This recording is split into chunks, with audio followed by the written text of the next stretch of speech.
Yes, good morning, everyone. Welcome to the 224th meeting of the Audit Committee, Tuesday, July the 2nd, 2024. Uh, Roll call by the chair. Yep, the record will reflect that all trustees are present with trustee Nick Azisson online. Can I get an approval of committee meeting minutes, June 4th, 2024, please? So move. Second. There are no comments by the chair. Good morning, Todd, and can you give us the internal audit report, please? Good morning, everyone. Yeah, we have a report on the review of the service desk function. You guys, that's the only item you guys should have it right there. It's a presentation. So if you go ahead and open up to slide 1. So basically, IT has a separate division within the department that administers and operates the service desk. It used to be known as the help desk. I think we've all heard the term help desk before. So the purpose of the service desk is to assist customers, system users with any type of IoT-related requests, questions, or issues pertaining to the district's business network. So basically, personnel across the district, also across the district, utilize the business network. Basically, every department is utilizing this network and needs to help with the service desk at some point. The last time we looked at this area was back in 2021. So this is about 4 years. So incident, just as you know, a little note, incidents related to the plant pump station systems, that's administered separately by the operations technology team. That's not part of this. The service desk, slide 2, I'm sorry, has personnel available basically Monday through Friday, 7 a.m., 5 p.m., especially through the main business hours, 5 days a week. The methods of contact include the self-service portal. It's called Easy Vista, and I'll talk more about that. They can make a phone call to the service desk, they can email, they can actually go up to the desk. There's actually personnel on site at Market, Sulphur, Granulays, and Bissell. There is after hours on-call support also available as well. The division does consist of 13 individuals, 9 employees, 4 contractors, which include a service delivery manager and a service desk supervisor. The service division delivery manager reports to the system director of IT, who obviously reports to the director of IT. So if you move on to slide 3, so as I mentioned, IT does utilize a technology service portal, they call it TSP, to manage this area. And basically all incidents, requests are captured and housed in this system. Doesn't matter if they get a phone call or an email, if you walk up to the desk, whatever, everything is captured within this system. It is a cloud hosted application. It's a SaaS, which stands for Software as a Service. Now I'm going to talk about that a little bit on the next page. We did implement this, or the district did implement this in 2019, this system. Move on to slide 4. I want to talk a little bit about cloud computing, kind of just go over at a very high level.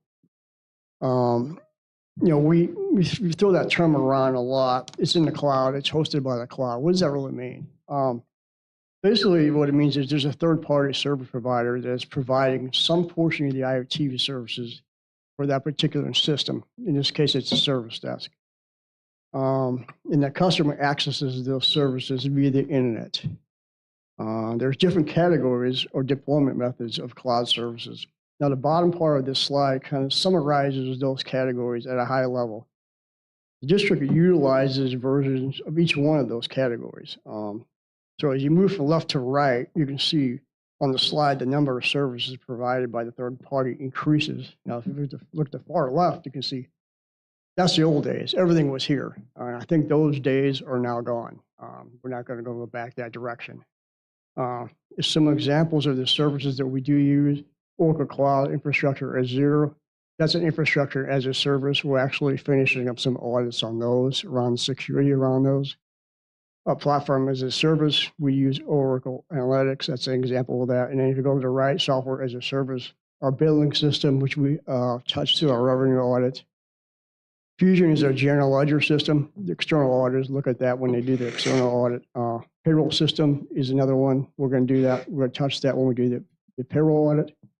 And then the service desk system, obviously, we're touching today. So, Any questions on that? I kind of want to give a high-level overview of that. Slide 5. So the top half is the service desk page on the employee intranet. Has all information for the service desk, as the hours of operation. There's actually a link to the portal. You can see it in the middle there. You hit that link, the employee hits that link, takes them right to the portal. You can see the bottom half of the page, you'll see the actual main page of the portal.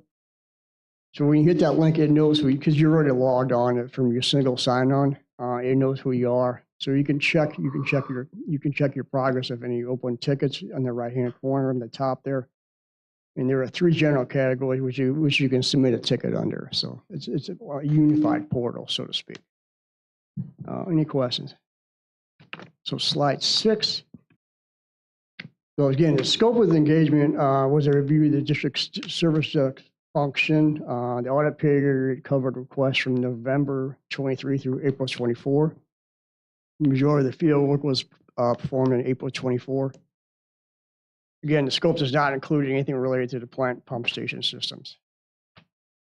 So if we move on to slide 7, as to our objectives, the overall objectives were to first verify the district's service desk function, process, and controls are adequately designed and implemented.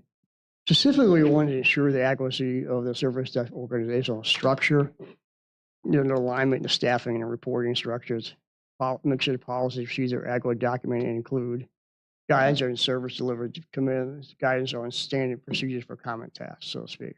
Make sure the workforce standards processes are documented, and make sure their overall service delivery offerings are adequate. There's adequate coverage and accessibility, adequate access points. I kind of showed you some of that in my slides previously.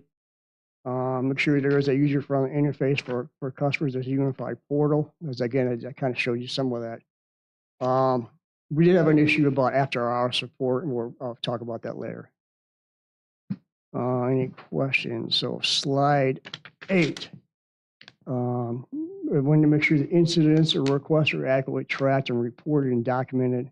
Make sure they track the incidents and the tickets for timeliness and completion. Make sure they're following up on them.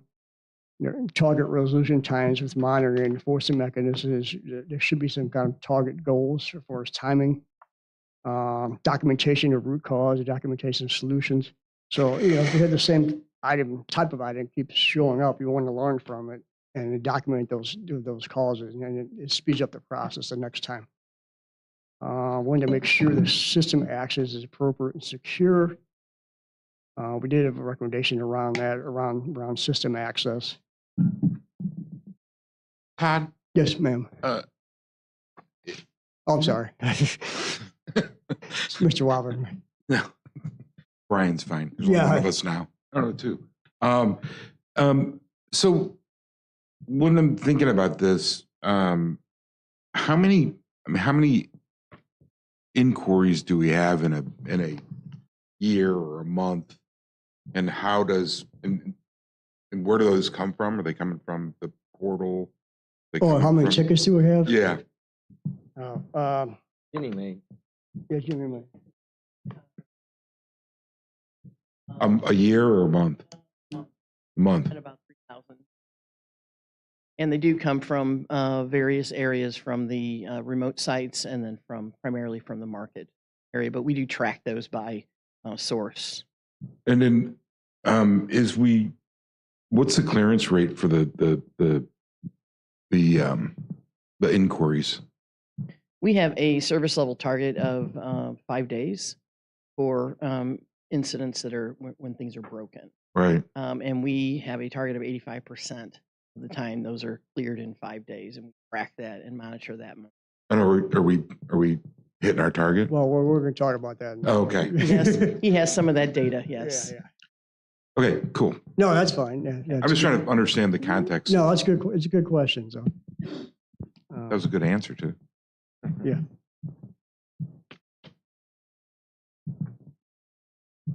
Okay, so on slide 9, approach and methodology. How did we perform the audit? So we did use some we used 2 sources of guidance and framework. The 2 sources were COBIT 5 and ITIL 4, which stands for IT Infrastructure Library.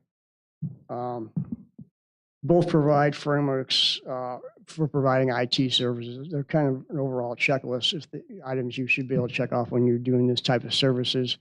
So we requested and obtained documents and reports addressing policies, organizational structure, process flows, system configuration, system user access.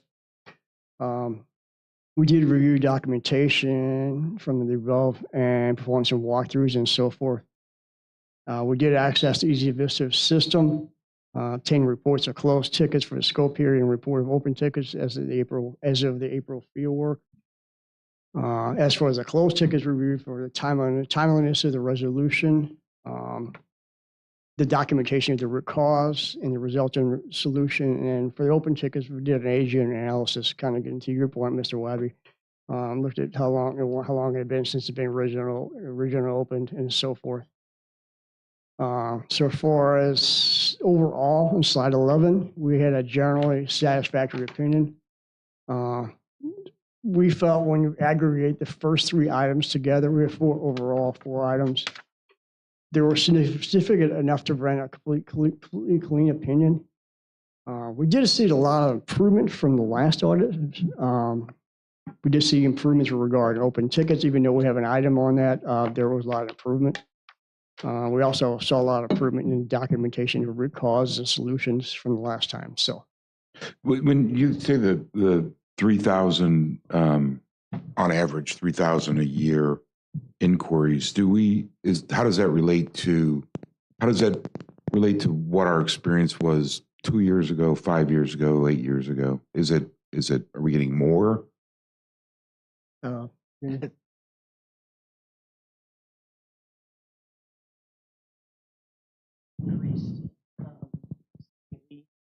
Due to system implementation. So we implemented our Fusion ERP application last year. We had an increase monthly there, but I would say that it's average. Okay, so it hasn't gone up or gone down. It's sort of consistent Correct, with our. yeah. But we do watch those trends Okay, to see that. thank you. Sure. thank you. Let's see. Quick question, Todd. Sure. And it's really for the IT folks. As you transitioned from the your internal operation to the cloud and the as a service user, did your help desk requirements, because I'm assuming the help desk came online, you said in 2019. No, that's when we installed that particular software. Oh, that particular We've software. always had a help desk. Did you see any report of requirement problems accelerating or decreasing as a result of moving from the in-house facility to the cloud facility? I think, I like that question. I think it's kind of early in the game right now as we are migrating more. We do have some significant applications moving to the cloud this year. Maximo is one of them. And that should change because with a SaaS product, it's a standard app. It's less custom. It's improving the situation. It would, and it should reduce our number of incidents because you can't, modify the application. Thanks. Any other questions? All right, I'm going to go to slide 12 and talk about open service tickets. So as we did note a significant number of tickets were beyond 90 days. We had 74 tickets, which is 22% of the open tickets at the time. But again, that was a significant improvement of what we saw from 3 or 4 years ago. Last time we did it, we had 359 open tickets beyond 90 days. So that's an 80% decrease from what we saw last time. But you'd like to get that number way down. You shouldn't see a lot of tickets over 90 days. Now, I think part of that is some of the tickets, the items have been addressed, but they just haven't been closed. And they're not really tracking that well enough to know which ones should be closed and which ones are not. But some of the items are actually still open. So they need to do a little better job of that. Todd, what percentage of tickets are closed within the 5-day target period? Right.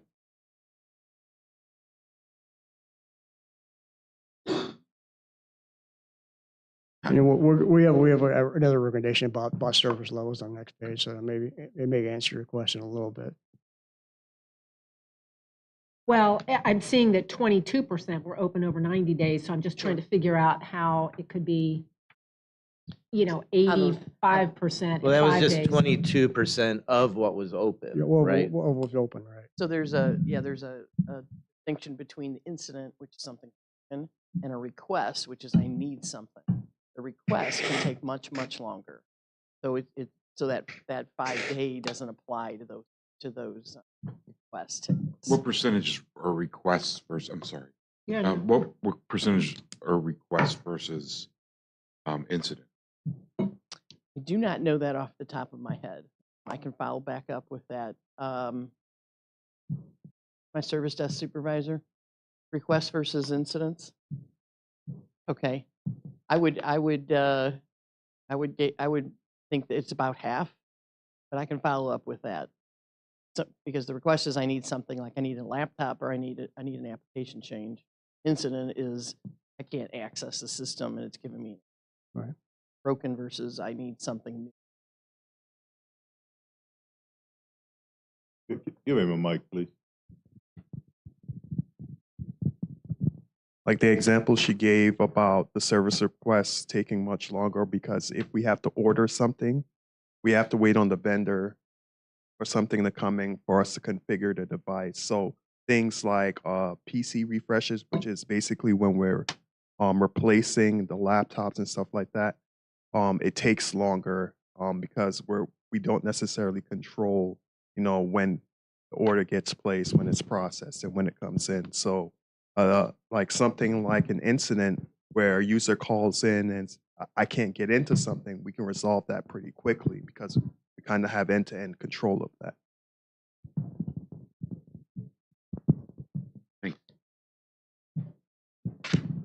Then I assume your 85% goal is for all incidents.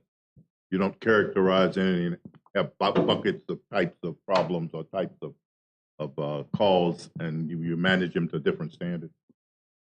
85% is for incidents, yes. And then as far as requests, we do not put those in different categories, like a hardware request versus an app request. Well, if an incident required a systems and a systems change of some sort, it's certainly going to take longer than resetting a terminal.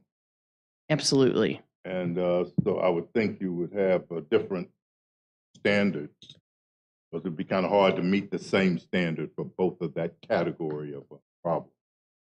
Agreed. So we'll have these kind of questions again. How long is it taking? Why is the 22% is configured differently than the remaining 78%, or it's a different type of problem to resolve. Yes. So the 22% is the sum of the whole, incidents plus requests. Right. And then the 85% is against the incidents only. And if they're half of that, I would say the majority of these are likely requests. Okay.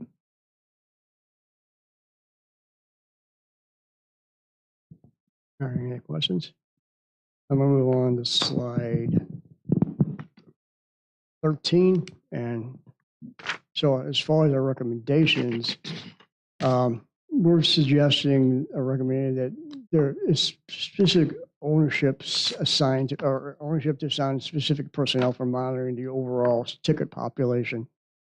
That personnel would intervene in cases of problem, old tickets, and so forth. You kind of make them the owner of it, and they, I think that would help solve some of these issues.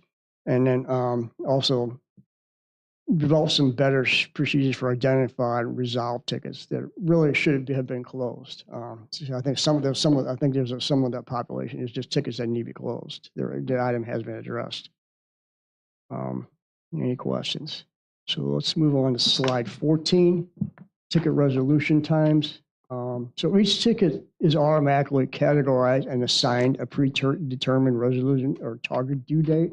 Basically, an internal success metric is kind of what Ginny was referring to. And when we looked at the population for January through April, we looked at 24% of the tickets closed between that time did not comply with their internal completion metrics.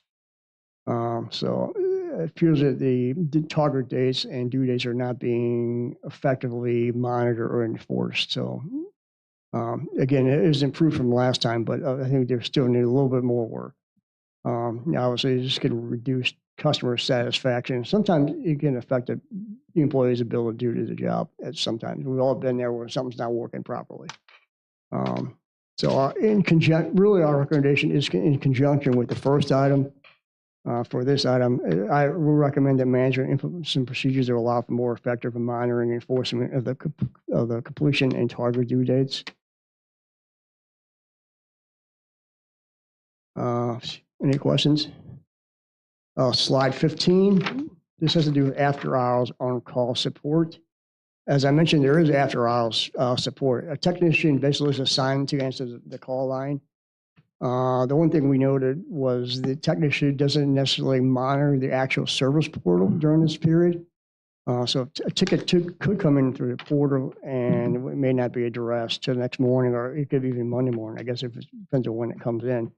So what we'd like to see is some procedures. Probably the best way to solve this, have some kind of alerts for that particular technician, either an email or text, where if anything comes in the portal, he will see that on his phone. He knows to go, or he or she knows to go look in the portal and address the ticket. So any questions on that one?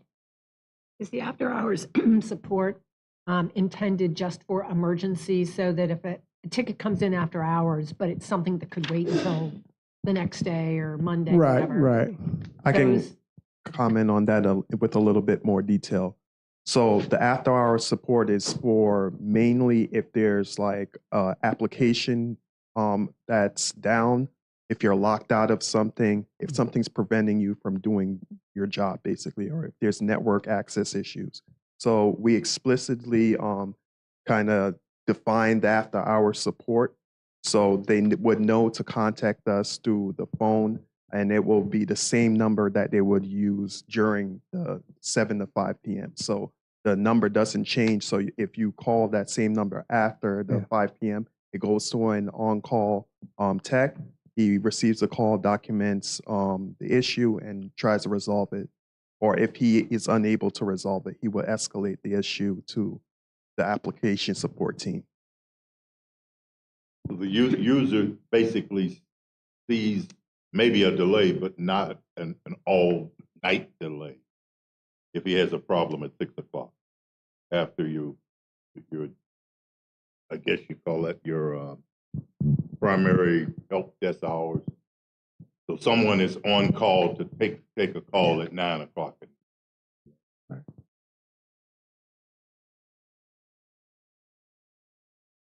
All right, any questions?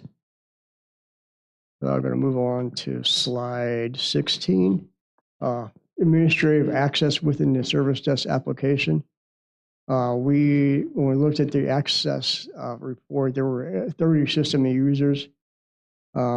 Of those 30, 25 had administrative privileges within the system, and that's an excessive amount of user with administrative privileges. You know, I don't think it was done intentionally that way. I think over the years, I think the access had not been reviewed, and I think the management needs to go back in there and review and look at the access and adjust it appropriately based on who should have the administrative access based on their job roles. And the other part of that is we like to see the system general access and the system administrative access split into two separate accounts.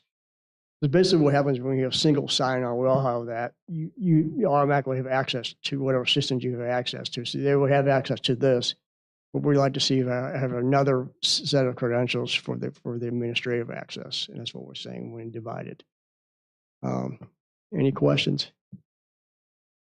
I think I guess the one thing I really want to say, they were very receptive to our recommendations, and I think the intention is to have all these corrected within the next 2 or 3 months. So, is the sense that these fixes can be done with the existing personnel, or are there recommendations? Yeah, I think so. Yeah, that's my, but I'll let Jeannie speak to that. I would concur with Todd, yes, with our existing personnel, yes. And Trustee Wabi, the percentage of requests versus incidents, 56% are requests. Thank you. Okay. What is the difference between a high priority ticket and a incident that requires a call to the person on duty, the on-call support person? What gets called in? What would get called in that would not be a high priority ticket after hours? That is really at the decision point is at the user's discretion. Oh. So What guidance are they given to decide? I know he said if it's causing you to not be able to do your job, you pick up the phone and call. yes, if Maximo was not functioning, that would be a reason, because emergency Okay, after hours work couldn't be conducted. If that application was unavailable, that would be an example. Okay, the statement that the auditors made is, as such, there's a potential for a high priority ticket to be submitted. Why would a high priority ticket be submitted to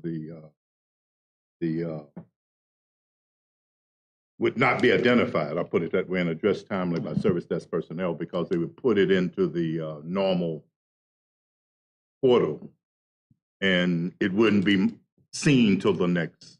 Well, I guess it depends on what the user, if the user went that route and just went into the system and submitted it that way, and they didn't call, it could, it might be, I guess what you could say, the user probably should have called, but they might put it in the system. But I can speak to that. It seems to me IT is taking a hit for a decision that a user made. So whenever there is a high priority ticket, like something like Maximo or whatever major system does go down, they do call it in. That is not a normal case where they submit a TSP in the system and then it just generates a ticket. The TSP, when users usually either email or generate a ticket, it's usually for normal issues. Whenever there's any major like incident, they call in. They definitely do call in. So the example of that is a possibility that they could do it, but from my experience working at MSD, people call in whenever there's a major incident. Right. Yeah, I think maybe it's a poor choice of words, but we always try to assess the risk. What's the worst thing that could happen? So that's kind of what we're. So.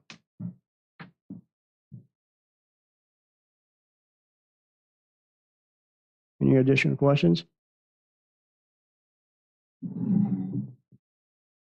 Well, thank you, everybody. That's all I have. Well, thank you, Todd. Next meeting tentative date, July the 30th, 2024. Can I get a motion for adjournment? So moved. Meeting adjourned. Trustee Kistner will get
ready when you are.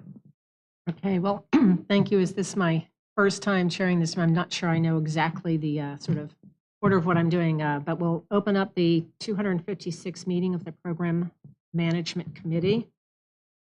Roll call. Yep, you're doing great. Perfect. The record will reflect that all trustees are present and trustee Nick is listening online. We have committee minutes from the June 4, 2024. Do we have a motion to approve? So move. Second.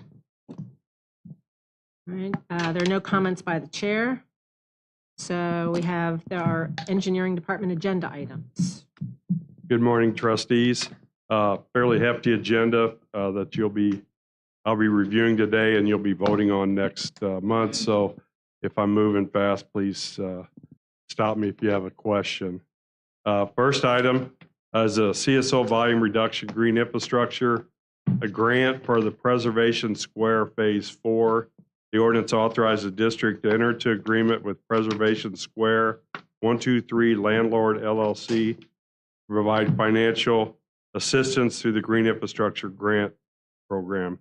The purpose of the project is to reduce combined sewer overflows to the Mississippi River in accordance with the long-term control plan and the consent decree. The project will reduce runoff volume with the installation of one bioretention basin and numerous pervious pavers. The total cost of the project is $356,400, and Preservation Square is requesting reimbursement for that amount. In your packet, there's an exhibit showing the location. This is just north of downtown. And as you can see, there's a large bioretention basin and two areas of parking pavement that is going to be reinstalled with pervious pavers, again, to collect the stormwater off of the buildings and parking lots and detain that before it gets to the combined sewers. All right, the next two items are both unplanned appropriations for jobs that we currently have going under construction. The first one is the cross timber sanitary replacement. This action will appropriate additional funds for a construction contract we currently have going with Keeley Construction. The work to be done consists of construction of approximately 412 feet of 8-inch diameter sanitary sewers and 516 feet of 2-inch diameter force main and 4 grinder pump systems and appurtenances. The purpose of the project is to replace a sanitary system for this condo system that's failing and is causing water backups. Our supplemental appropriation is for $100,000. It's due to additional costs associated. We ran into more rock than we had identified during the design, and then there was more complex utility situation. We found private storm lines, gas services, electric services, and communication services that were virtually running all over the place. Resulted, we had to use hydro excavation, bring in a different piece of equipment to try to locate those so we could dig around it. I did provide a drawing that kind of shows some of the utilities we ran into. If you look to the left, you'll see the hydro excavator locating some of the sewer system that we're replacing with weaving in of different utilities. And over the right really kind of shows a picture of what we're dealing with, our contractor was trying to do to get to the sewer system. So there's where we ran into the extra cost. And then once we got down to the sewer system, there was additional rock. So we're asking for $100,000. That'll bring the total appropriation for the project to $975,000. The next item is the Earth City Expressway pump station replacement. This action appropriates funds, and again, this is an unplanned appropriation to this project for a contract being constructed by Kelp Contracting. The work consists of replacement of our pump station 708, the construction of 59 feet of 6-inch diameter force main, 26 linear feet of 24-inch diameter sanitary sewers, and approximately 36 feet of 24-inch diameter cured in place pipe. The purpose of the project is to replace this pump station that had reached the end of its useful life. This supplemental appropriation of $280,000 is necessary to additional costs associated with a high voltage electrical main line that had not been previously located. Once the contractor started digging, there was located a high voltage electrical main that was not located on the plans, had not been located by Ameren previously. And then so we have to relocate that in order to relocate the pump station. Total cost of that is about $280,000. With this appropriation, will bring the total appropriation to $1,880,000. What, real quick, Rich, when you say, Ameren did they not know it was there? Out in our city, in some cases, they don't know where everything is until you call. We actually had called for a locate and obviously put those on the plans. Right. This one here, I think there was a location provided, but it was not in the location that we anticipated. We're actually building a new pump station adjacent to the old one. Right. And that's where the new station was going to be placed. How often do we run into this situation where? Probably a couple times a year. Oh, okay. Yeah, so no, it's not something. Usually, we've included what we need to relocate and design, and we're actually already working with the utility to have things moved, whether it be a water line or gas line. First of all, we try to design around it so we don't have to move it. But if we do have to move it, in this particular case, we looked at redesigning. Could we move the pump station one way or another? And it just wasn't going to work. It had to be at that location. Cool. Thank you. Thank you. All right, the next 4 items are bids we had done this past month. First item is the Grand Glaze wastewater treatment facility repairs and improvements. This action appropriates funds and authorizes staff to enter a construction contract. The work consists of removal and replacement of the clarifier mechanisms for final clarifiers, replacement of some windows and doors at the administration building, and miscellaneous concrete repairs at various tanks and channels and structures.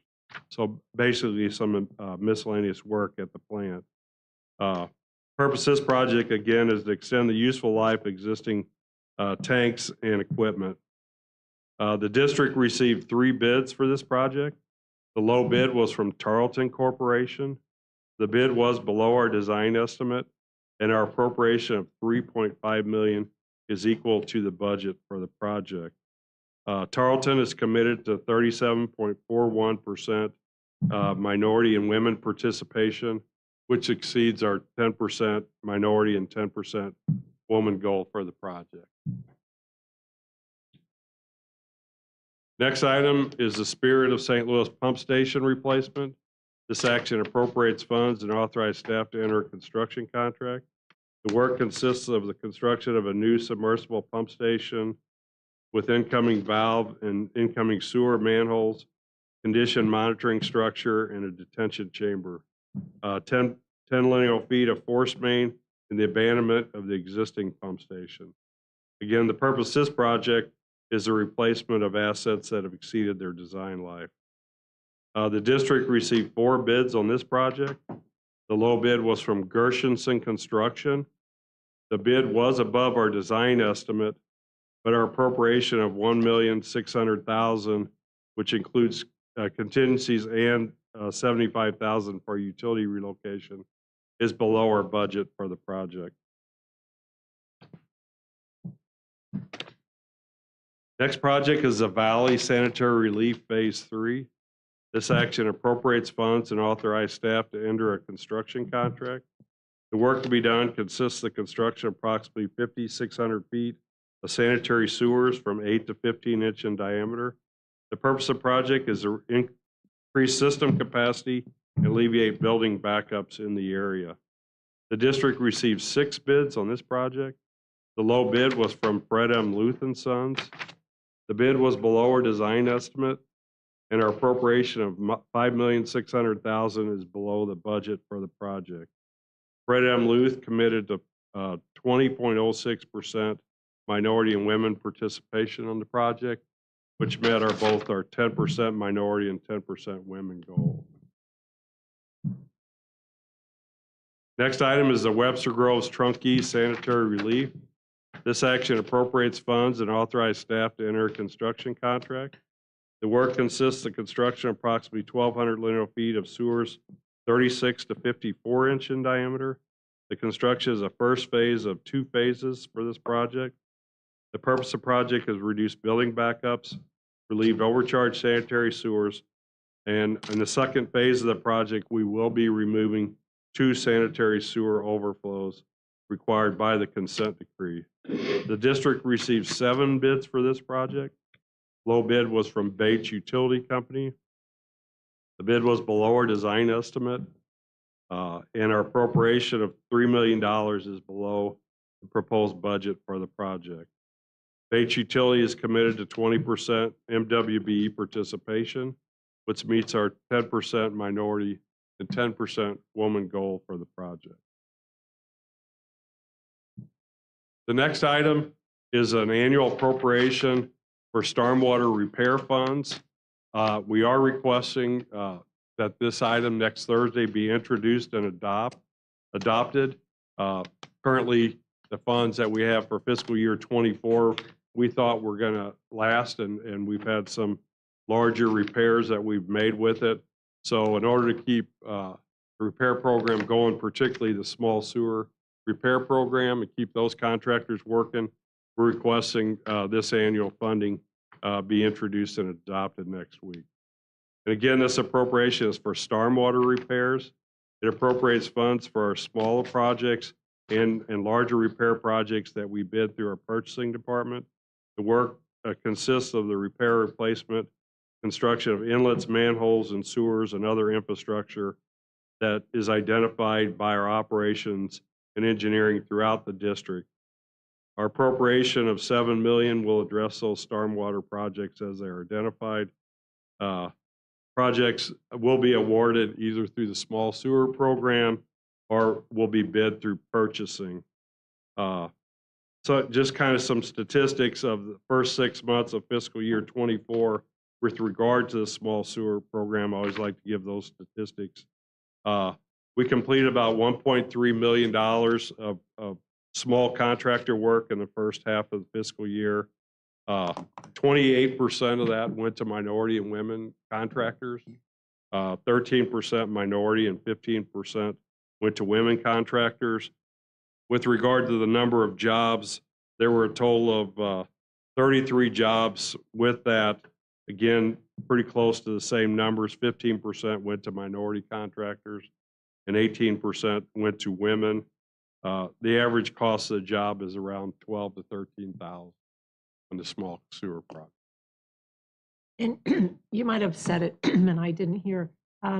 Are all of those individual projects go through a bidding process, or some of them at a certain level just awarded? The small sewer, the way the small sewer works is we have a listing of 20 plus contractors, minority women or non-minority or women, and we rotate 4 bids, and there's always 2 of those are minority or women on every time, and they have we put those out, rotate through the small contractor list program, and those have to be under $50,000.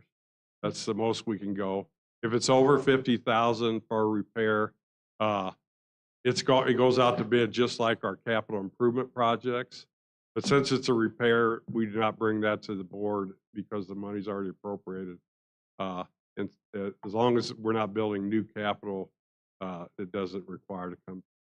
So that goes through our regular bidding process, requires the same minority and women participation. Obviously, everything we do requires prevailing wage, all the projects we do. So it's all going through a formal bid process.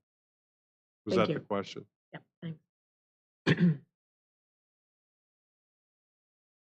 All right, the next 2 items are our engineering designs. They're continuation of our capital design program or the consent decree. These are 2 consultants that are on multi-year contracts that have worked with the district for close to 10 years now on the consent decree projects. The first one's the Bissell, Coldwater, Missouri, Merrimack sanitary system improvements. This action appropriates funds and authorizes staff to amend an existing design contract. It's actually the design and management contract with WSP USA for an annual extension to provide watershed consulting services for projects within the Bissell, Coldwater, Missouri, and Merrimack system improvements. The preliminary construction cost estimate for that entire program, which is primarily the sanitary sewer overflow program, is about $277 million at this time. The estimated design for these projects is in the $50 to $60 million range. So we've been working on this for some time. So we're still continuing with that program. So this is the design work for the $270 million. Correct.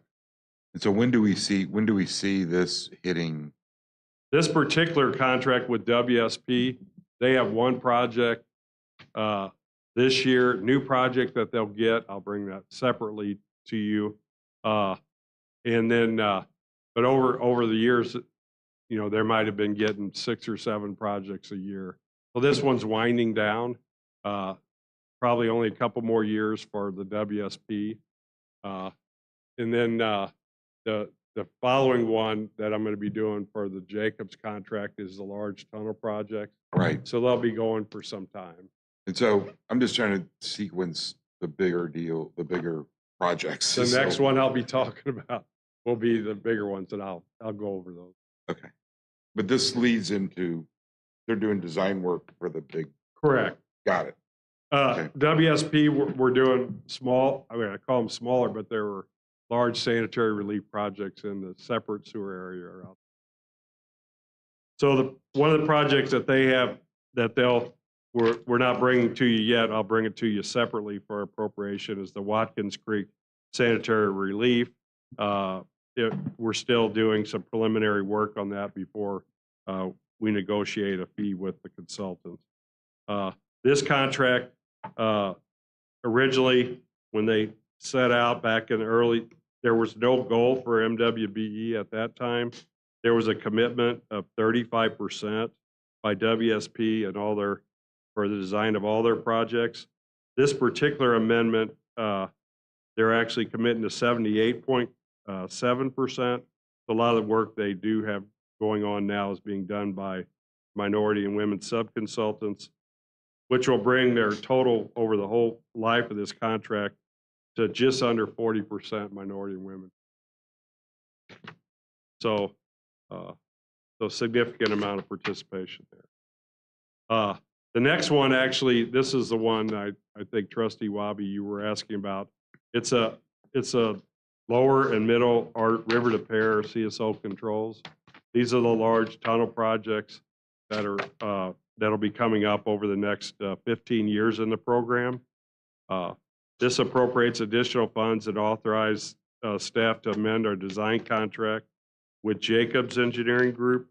Again, this is an annual extension for the watershed consulting services for the lower middle river to pair CSO controls. The preliminary construction cost estimate for the lower and middle river to pair control system is about $1.5 billion. The estimated design contract will range between 90 to 100 to 110 million. This year's fiscal year authorization will include project management services for a number of projects, in addition to the design services for several projects I'm going to be following up with. There's specific project lump sum for a total of about $7.53 million in design, and I'm sorry, it's about $10 million in design services. The projects they'll be designing this fiscal year, and these are the ones I think you're asking about, Trustee Wabi, is the lower Middle River to Pair Tunnel. We have engineering costs for that particular project is $812 million. Jacobs is also doing design for the upper River to Pair and River to Pair tributary storage tunnel, which is farther out. That estimate currently is $640 million. And I want to, Is that the construction cost or the yes, engineering construction costs. cost? I will add to that, both of these large tunnels have pump stations that go with them. So there's additional couple $100 million cost. And I was talking to Brett yesterday. Those are those 4 sheets that we provided with the budget. Yeah. That listed those 4 major projects coming up. The one lower tunnel's projected to start in fiscal year 28, and the second tunnel's projected to start in fiscal year 31. So right now, various stages of design, and I'll be going through the individual appropriations and giving details on that. Thank you. This appropriation of $1 million, again, to overall manage the program for the large tunnels is for $1 million. The overall program commitment by Jacobs when we started the Lower Middle River Repair CSOs, they committed to 22% minority and women participation for their subconsultants. This particular amendment, they're estimating it to be 29.31% participation. So right now they're reaching their goal. They're just under 24% participation for the overall program being designed by Jacobs. Now going to the individual projects that they'll be starting or continuing to design on this fiscal year. My paperwork here. The first project is the Claytonia Creek Sanitary Relief Project. This authorizes to enter into a contract with Jacobs for the design of this project, which consists of a lump sum for approximately 7,600 lineal feet of 8 to 30-inch diameter sanitary sewers and appurtenances. This project will provide for the elimination of 1 sanitary sewer overflow. The construction cost estimate for this project is $16.4 billion and is anticipated to begin construction in fiscal year 2031. This appropriation of $1.6 billion is equal to what was proposed in the CRP budget supplement. For this particular design, Jacobs is anticipating 32.8% participation by minority and women subconsultants. Next project is the large CSO tunnel along River to Pear. We refer to it as LMRDP CSO storage tunnel. This action appropriates funds and authorizes staff to amend the contract with Jacobs Engineering for the continued design of this project. This is the 5th of a multi-year design, 5th year of the multi-year design project for Liam. I'm just going to call it the CSO storage tunnel. Lump sum for the design, it's a 9-mile, 30-foot diameter CSO storage tunnel. Again, the purpose of this project is to provide 206 million gallons of storage, deep tunnel and capture flow from 38 CSO outfalls. The construction cost for this project is currently estimated at $812 million. The district has been working on this design project for some time. It's been delayed. Obviously, we had the large incinerator project that we had to complete sooner rather than later. So this got shifted back in the program. So what we're doing now is a consultant, Jacobs, is taking the plans that had been designed before, taking them out. We're looking at them again to make sure there's been no major changes. And over the next 2 to 3 years, we'll start easement property acquisition for this project. We've had a previous appropriation for that. A lot of our shafts and other locations are along River to Pear. The district does own property along River to Pear, but we'll also be working in several of the parks of the city. We'll be working with them over the next few years. We have acquired some property up around the Ellendale area for some shafts, but that'll be the kind of the work that they're doing over the next few years before we put this project out to bid. And then the next project is the second tunnel, which ties into this one in and around Barra Park along River de Pere in the city up near Mackland Avenue. This is the upper River de Pere and River de Pere tributaries. We call it the one tunnel. This appropriates additional funds and authorize staff to amend the contract with Jacobs for the design of this project. The River de Pere Tribs is a design of approximately 6 miles of an 18-foot diameter CSO storage tunnel. This tunnel will provide 58 million gallons of storage and appurtenances to reduce CSO volumes along the upper River de Pere and along the middle River de Pere tributaries going up into University City. The construction cost estimate currently for this tunnel is $640,500,000, and we anticipate construction to begin in fiscal year 3032. So basically, we'll be starting one tunnel and starting the next tunnel as we complete the first tunnel. And this is, so we're doing 15 miles of tunnel? Correct. The captures combined sewer overflows. It's a lot of tunnel. What is the diameter of it? This one here is a diameter of 30 feet? 18-foot diameter. This is a very similar tunnel to our Deer Creek tunnel, which was a sanitary overflow tunnel. Very similar in size and scope. I do have another appropriation later.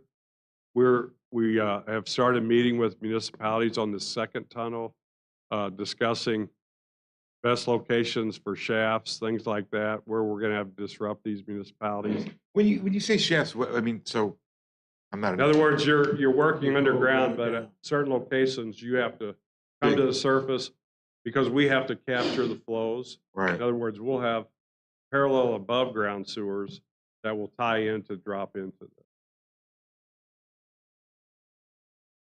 So on this particular tunnel, I think we go through 4 or 5 different municipalities, and we've had some preliminary meetings with at least 1 or 2 of those. So the very last item on my agenda here, we're in this fiscal year, we're requesting appropriation of some dollars for property acquisition for some of that. In other words, we have to start on that now to kind of make sure we have that property when it comes time to build. Are there any questions on this particular project? I'm sorry. On this tunnel, Jacobs is anticipating just under 30% minority and women participation for the design of this project.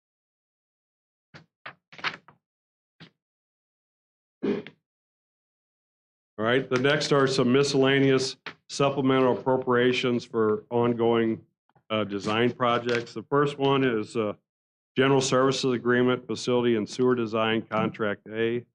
This appropriates additional funds and authorizes the district to enter into Amendment 1 with Donahue and Associates for the design of various projects in the CRP and operations budget. The project consists of design of small sanitary combined storm sewers and mostly treatment plant projects as needed throughout the district to support our internal design effort. This contract amendment is for a maximum of $800,000. The projects will be issued by letter agreement and individual scopes of services. This will be the first and final option year renewal provided from the original contract. This amendment will bring the total design appropriation to $1,400,000. This is equal, that $800,000 is equal to what we had in the budget CRP, and Donahue is committed to 32% minority and women participation on this project, which has a goal of 18% minority and 13% women participation, which were the new goals we put in place last year.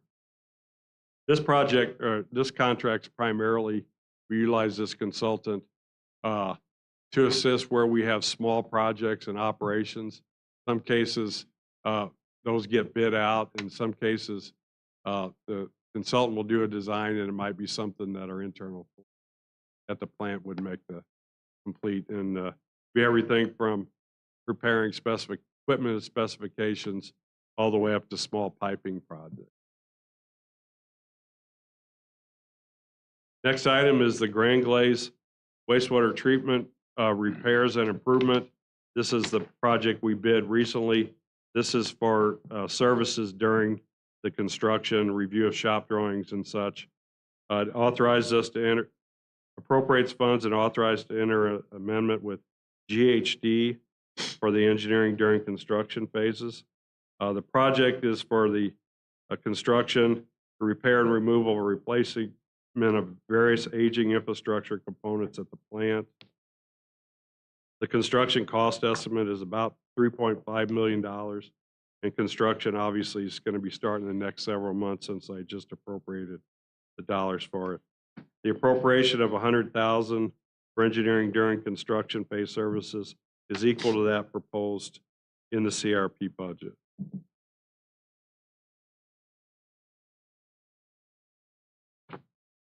The next item is the McCutcheon Road and Thorndale Sanitary Relief.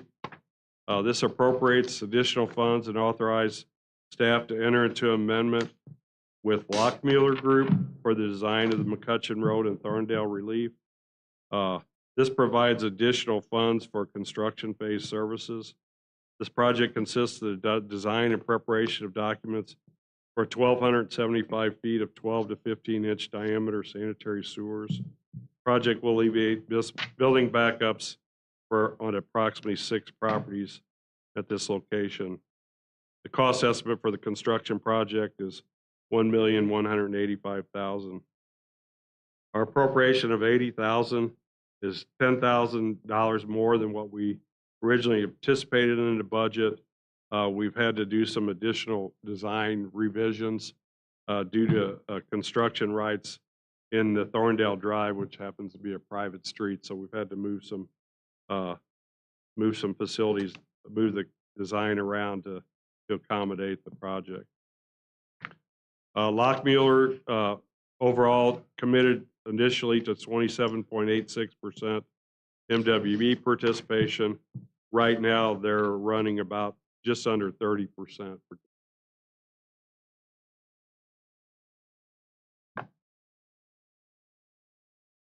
The next item is the wet weather optimization study. This action appropriates additional funds and authorized staff to amend a design contract with Jacobs Engineering Group for the final option year for the wet weather optimization study. The wet weather optimization study was established to design and implement a wet weather control strategy for the Lime service area under varied conditions from present to the end of the consent decree. The goal of the project is to evaluate opportunities to improve water quality by increasing the level of service of the existing infrastructure and the planned infrastructure, and to reduce capital expenditures where opportunity and flexibility are determined to be beneficial. The contract amendment is for a total of $1 million and is equal to what's in the planned budget. After this amendment, the total planning and design appropriation will be $5.5 million. We do is with the many structures in the Lime watershed, many facilities we built, the Deer Creek Tunnel, we've built storage facilities on the Gravois Creek. We'll be building a large CSO tunnel. We've made modifications at a number of our facilities along River to Pear. And what this is doing is taking and building models where it will learn what's going on with regard to how full these tunnels are. And we're trying to maximize the amount of flow that gets to our plants. So it basically brings the whole watershed together. We picked the largest watershed, but it's where we're doing the most work. And what it allows to do then is control flows at those facilities and into the plant to reduce, in other words, try to reduce the amount of flow to the River to Pear. So it allows to maximize. So the infrastructure will be built as we bring these online, then the model will be tweaked and we'll be able to get our maximum efficiency out of all those.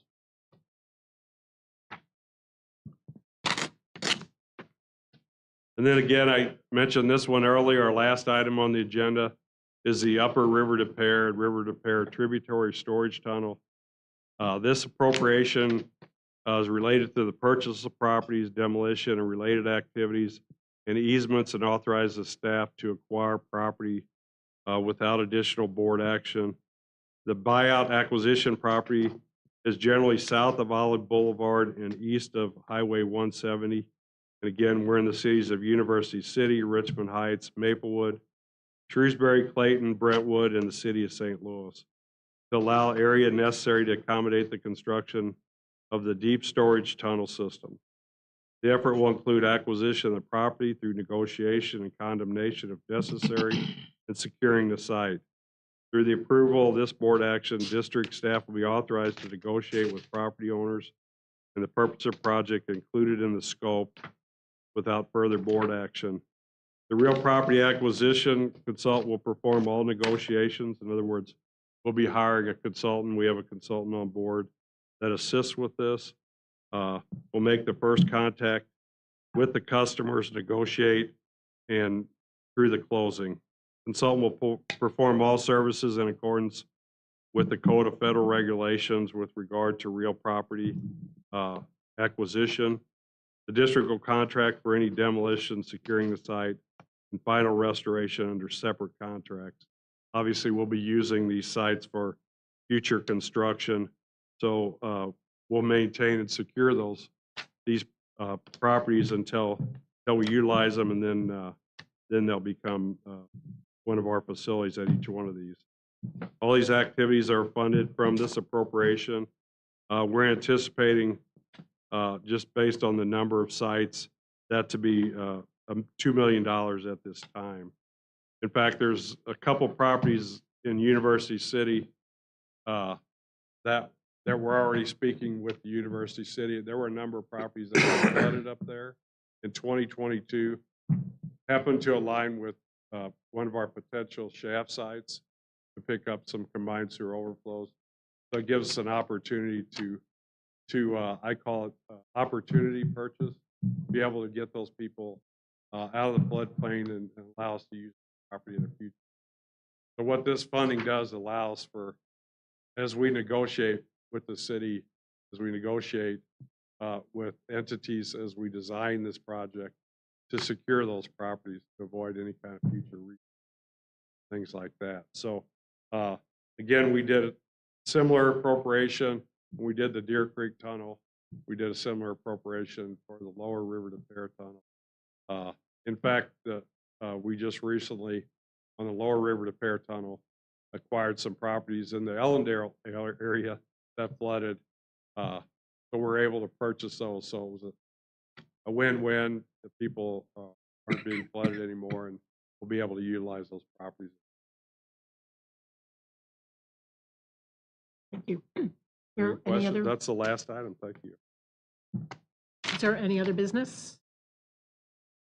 None. Next tentative meeting date is July 30th, 2024. Do we need a motion for adjournment, or do we just adjourn? So move. Second. Adjourn. All right.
When you are.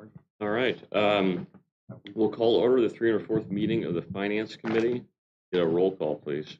Yes, the record will reflect that all trustees are present. Trustee Nico Zisson being online. Get a motion to approve the minutes of the prior meeting. So moved. Second. All right. So GASB 6768, an actuarial report. Yep, we've got Bill Winningham from Milliman. He's a pension actuary, and he's going to present first the annual actuarial valuation report, and then the 6768 report. Yeah, thank you. I'm going to start out on page 4 of the report, which shows two columns on the top of the page shows the actuarial determined contribution for 2023 and 2024. The contribution went up from 12.9 million to 13.4. The primary reason for that was return on the actuarial value of assets of 1.9%. The actuarial value of assets is a smooth value of assets that smooths gains and losses on the market value of assets over a 3-year period. So the reason for that is only being 1.9 is we had a negative 14% return for 22, and we're still rolling that through the smoothing method. However, for 2023, we had a positive return of 12.7%. Turning to page 5, we have a reconciliation of the actuarial gains and losses for the year.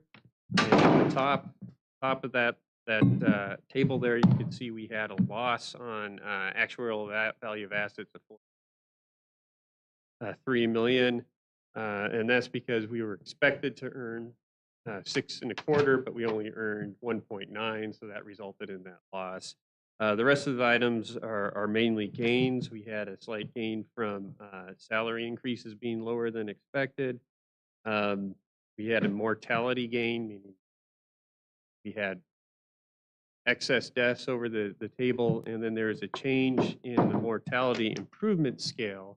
As part of our mortality assumption, we have a base table that's appropriate for this year. But we also recognize that mortality has been improving over the years and will continue to improve into the future.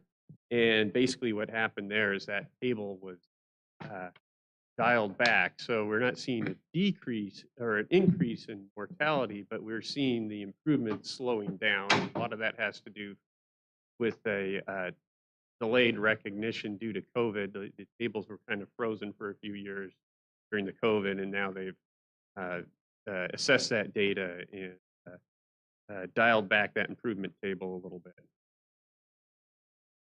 Turning to page 6, we have a 2-column summary of the key valuation results. Top of the page, you can see the headcount reconciliation. We went from 349 actives down to 302. That's expected as this plan was closed to new hires back in 2011. On a market value basis, had a 12.7% return, 1.9 on the actuarial value. And down third number from the bottom, you could see the entry age normal accrued liability stayed about the same at 387 million. So what that's showing is this plan, now it's been closed for a while, the liability is starting to slow down in its increases. Where we had a couple $1 million in gains on the prior page. It would have increased absent those gains, but it's expected to increase in that $4 to $5 million range, and over the next few years, it's probably going to start coming down absent changes of assumptions. Is this the last year that we're going to have the 2022 losses in the 3-year smoothing? It will show up next year. Okay, so one more year. One more year and it'll be fully recognized. Yeah. Okay. Turning to page 8, this is the reconciliation of the market value of assets. This is a very mature plan. It's been closed. It's retiree heavy now. And you could see the employer contributions at 12.9 for the income, whereas the benefit payments are at 23 million. So we're expected negative cash flow going into which is normal for a mature plan. And then turning to page 9, you can see the working of that 3-year smoothing method, and you can see that next year that 2022 loss is going to move over and be on the right-hand column. It'll be fully recognized. Turning ahead to page 11, this is where we develop the actuarially determined contribution. We start out on line item 1 with the total expected liability of $417 million. That's projecting future pay increases and future service for all active employees.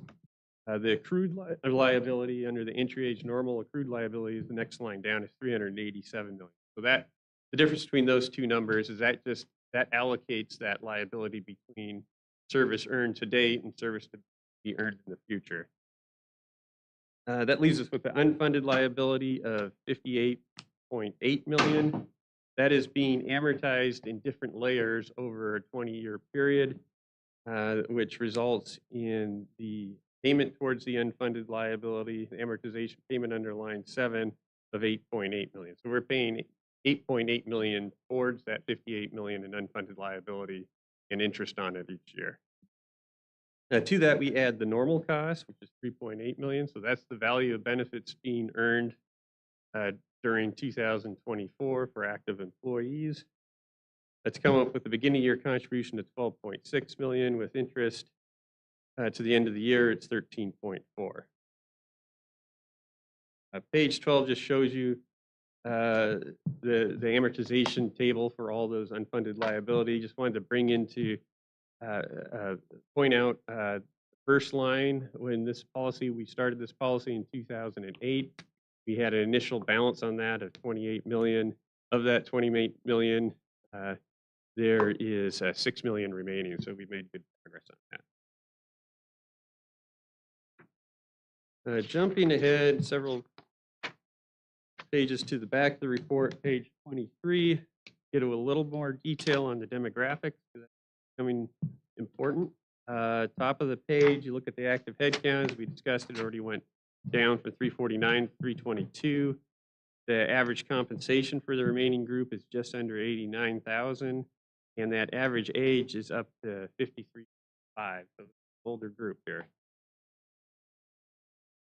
Turning to the next page, we have that population broken out in 5-year age and service buckets.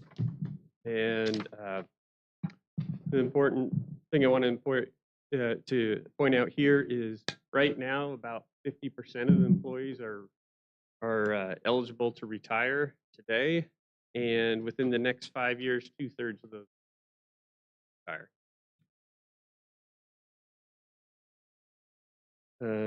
And I want to go ahead and jump all the way to the last page of the report. Here we show the projected benefit payments for the entire population. There we go, 1 page. Oh, or 2 pages back. There we go. So those are the benefit payment curves for the remaining population. And you can see right around 2040, the total annual payments are going to stop going up and start decreasing down. So we're getting to the peak of the benefit payments under the plan, and we'll start becoming. That's what we're seeing in that liability is the increase started to slow and will be flat and then start to decrease over time. That was everything I wanted to cover on the main funding valuation. Is there any other questions?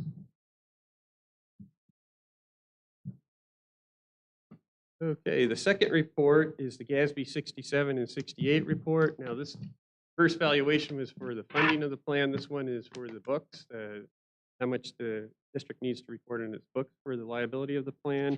A lot of the numbers are the same. The main difference is that the assets used for this have to be market. There is no smoothing on that. And so turning to page 5, this shows a 10-year history of the required actual determined contribution, left-hand column, what the district actually contributed. And as you can see, the district always made its actual contribution, which is good. Your actuary always likes that.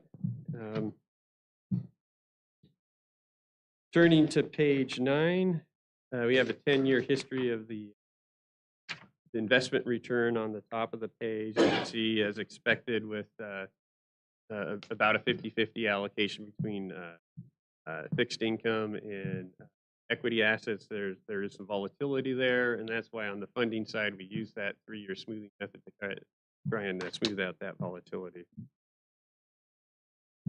And page 10 shows the allocation of the asset, or the asset allocation policy, and the determination of the expected return of 6.25%.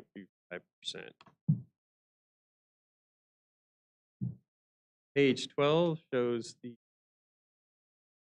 liability on a market value versus the assets. We went from 74.9% funded last year, had that nice 12% return for the year. It's gone up to 0.56.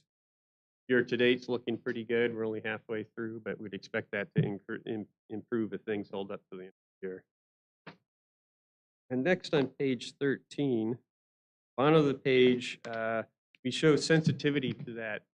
The most important assumption in the whole valuation was that 6.25%. So to the left, we show if that assumption was actually 5.25, our unfunded liability would go from 71 million to 112 million. And if it was 7.25, we do better than the 6.25%. We'd be at 36 million in that unfunded liability. That concludes my report. Happy to take any questions you might have on the accounting report. All right, great. Thank you, Bill. Okay, thank you. You're welcome to stay or you're welcome to go. I know we were running a little late today. All right, thank you very much. All right, next, I want to have a brief discussion, pension consulting discussion, I called it. Can we go back one slide, please, Stephanie? There should be one in between those.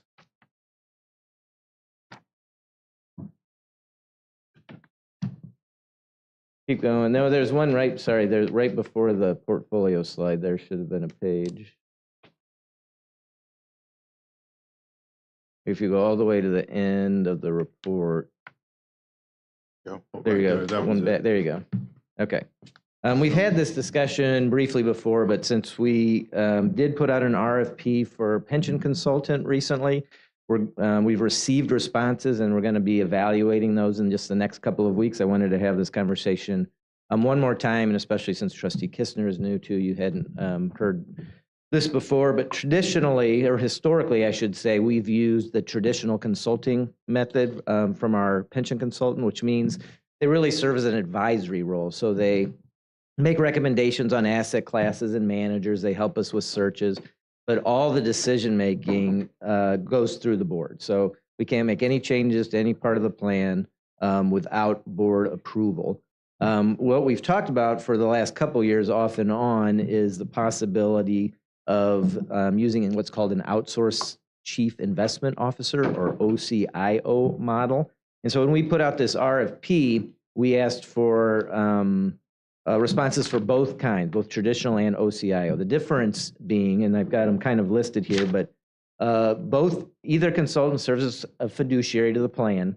They don't take away your fiduciary, but the OCIO is delegated some more authority or decision-making, all within parameters that the board designates. But the key potential benefit is that they can move much more quickly than we as a group can. So if we want to make a change to an asset class or a manager, we'll do some research, we'll bring a recommendation. We may have a month or two where we discuss it, and then there's sometimes a month or two for approval.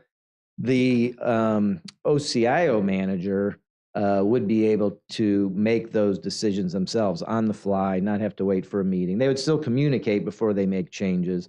They couldn't have that authority without you delegating it to them and setting parameters. So you can still say, we don't want to be in this kind of asset class, or we want certain asset classes to be within a certain range and that sort of thing. So it doesn't erase your obligation or fiduciary liability.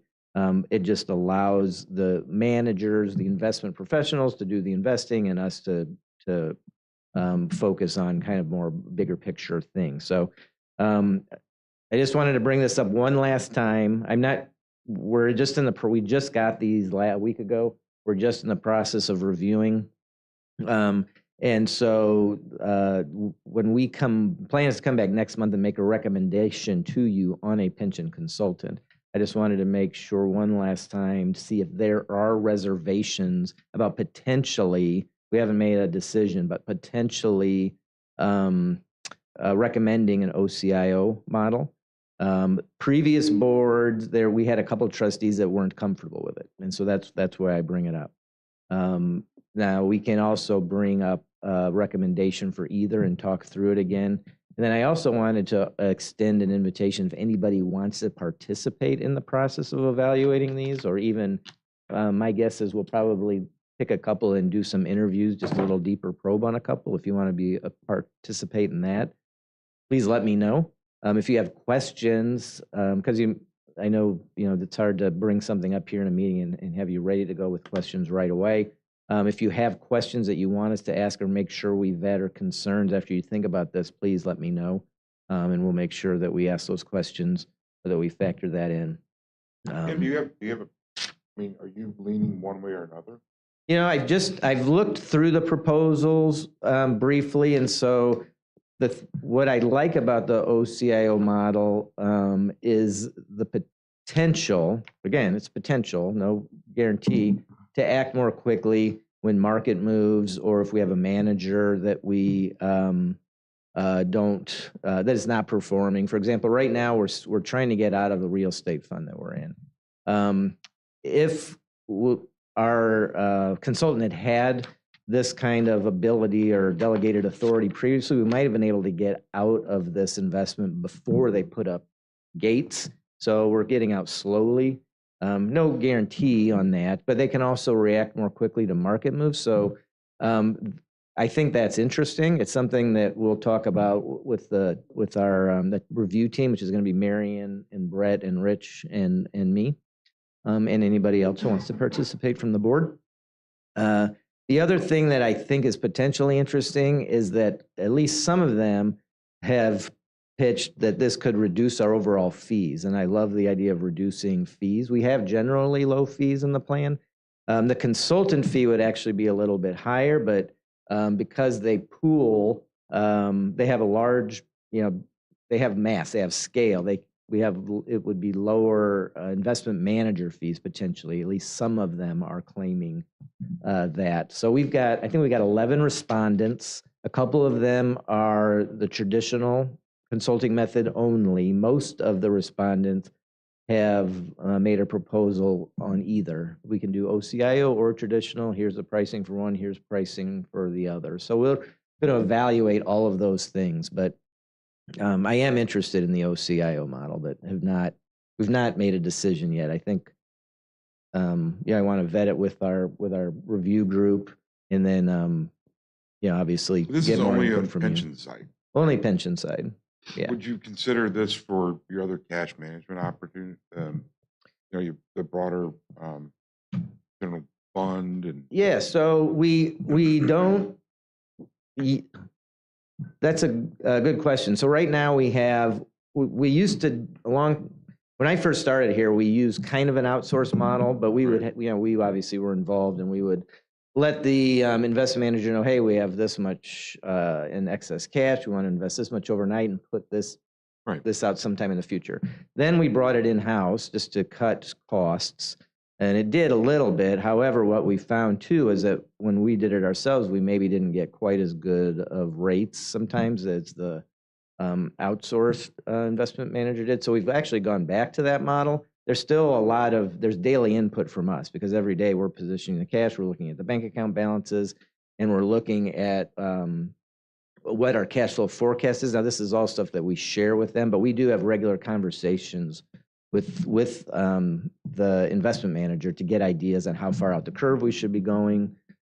So I would say we're kind of using a hybrid there, which I think works pretty well. But would you anticipate maybe moving, if you move the pension systems or the pension fund to this the outsourced investment officer, would you consider doing the whole? I don't, everything? I think they're separate things, and I kind of like the method we're using now. There's different parameters. For example, on the general fund stuff, we're very limited in what we can invest in. Right. And there's a bigger range, bigger pool of asset classes we can use on the pension side. So they're different from that standpoint, and the time horizons are very different too. Pension, we're still looking long term. I mean, while we are going to eventually peak relatively soon in benefits, and then that'll go down, we'll still expect to be paying benefits for a long time. We're still going to have liabilities and assets in that plan for a long time. Yeah, Rich is going to live for 100 Rich or could live so. forever. Rich needs to live, as long as he keeps getting grandkids, he needs to keep working and be around. But on the general fund side, well, we'll be there for a long time. We're spending money every day, and the capital plan is going up and down. There's a lot more to manage day to day that we'll still have to be involved in. So I think that's a little bit more of a hybrid, like I said. Like for example, the incinerator project. We are starting to see huge cash flows monthly from that now. I mean, 20 to 40 million a month we expect over the next year or two just on that project. Which is a lot of capital for just one project. So we're seeing bigger variations in cash flow. It's taken a little bit more time to manage and project and make sure that we've got. So we're making adjustments to how much money we carry overnight, how much money we have maturing weekly. Because of where rates are, we'd like to go out a little bit farther on the curve, but the cash flow needs that we have are keeping us shorter just because we've got to have the money be able to handle those payments as well as all the operating payments and large debt service payments we have every 6 months, that sort of thing. So, but it's kind of a hybrid. We definitely use, and we can react more quickly because we can make the decisions upstairs on those kind of investments. And I'm not saying that the board hasn't done a good job of managing, because we're working off the recommendations of our consultant and staff. But the OCIO would let there be changes faster. Again, that's a potential benefit, but it could work against you sometimes too. So what I wanted to just make sure is if there are objections or if the board is concerned about giving somebody that kind of authority, then we wouldn't go forward with those kind of proposals. I think when I brought this up in the past with this group, nobody said do not do it. But since we're kind of on the cusp and we have a new trustee, I just one more time wanted to bring it up and give you a heads up again that as soon as next month, we will have a recommendation on a pension consultant. We got a total of 11 respondents, and again, a couple of them were traditional consulting only. Most of them can do either. And so when we look at the OCIO, we want to look at cost overall. We want to look at their ability to function. Again, the board would define the parameters within which they can operate. And then also sometimes my concern with OCIO previously was, or still, could be potential conflicts of interest like self-dealing. I mean, some consultants own investment managers, and are they funneling money to their own funds? And does that benefit, their organization potentially at the expense of, the client, us? The ones that have responded do not own the investment manager. So that doesn't look like a particular concern. But those are the kind of things we're going to vet as we go through these proposals and as we ask them questions. And so again, this is kind of both a heads up, an invitation to participate more if you'd like to in the process, and then just looking as you think about this, if you do have concerns or reservations, just please let me know. So Aon's a current consultant, right? Aon's current consultant. Okay. Do they also do the OCIO? They do. Okay. In I guess the reduced fees from the OCIO model, is that because the OCIO selects the managers themselves? Yeah, so they have essentially a buy pool. So they have already approved managers. Now, if we make a change, they go out and they do a search for us. We haven't made a change in a while, but we usually ask them to give us 3 managers in a certain asset class. We'll look at fees and history and ownership structure and investment style, and and rely still on the consultant to do the due diligence for us because they have more expertise and more resources there than we do to do that sort of thing. And then we'll come back and make a recommendation to the board. Here, they've already done all that work. They have a pool and they have more scale. So right now, occasionally we can benefit from someone like an Aon who maybe they have a lot of clients with one of our investment managers. And so that investment manager may say, hey, Aon, for your clients, we'll give you a 10 basis point reduction in fees because so many of your clients use us. But the scale's a little bit bigger on the OCIO side because they have these pooled groups. And at least a couple of the proposals I've seen have said is that while their OCIO or consultant fee is higher than what we have now, or kind of a flat fee structure, this would be more assets under management. The overall expected reduction for our current asset allocation is significantly less and would lead to an overall reduction in fees if you add those two things together, investment manager. So it's scale based. I mean, ultimately going to the OCI, would that basically involve changing our current managers to whatever menu that the OCIO uses? It likely would. They may use some of the current managers, but I would think that if we move to OCIO, there would probably be change in our managers. Are there going to be any, I guess with the real estate outfit, there were liquidation concerns and whatnot there as far as, would that transition be? So that particular investment would probably still be slow. So we'd probably have to stick with UBS until those funds are back. Now I don't know if it's drawn down quite half yet, but one thing we've talked about with Aon is, so right now we are lower than our target on real estate because we haven't been investing back in the UBS, and we also haven't invested into a new real estate fund. And we've avoided making changes over this last year, knowing this RFP was coming out, because we want the input from the new investment consultant. We didn't want to make a change and have a potentially new investment consultant that might have a different idea and kind of be stuck. But the UBS one will be a difficult one I don't think it'll be difficult to transition. The new manager, whoever it is, can take it over, but we won't be able to get out of that fund immediately. Still, does that answer the question? Yeah, but it's the real estate, is that the main one? Existing managers, it'd be hard to get out of. Right. The other ones, I think we would be fine. We occasionally, just to rebalance, we rebalance monthly to try to get to targets, normally by choosing a fund to pull from to fund the monthly pension payroll. And we can get the money we need from any of the other funds, generally within a few business days. So those should be much easier. But there are also sometimes when you have transition costs.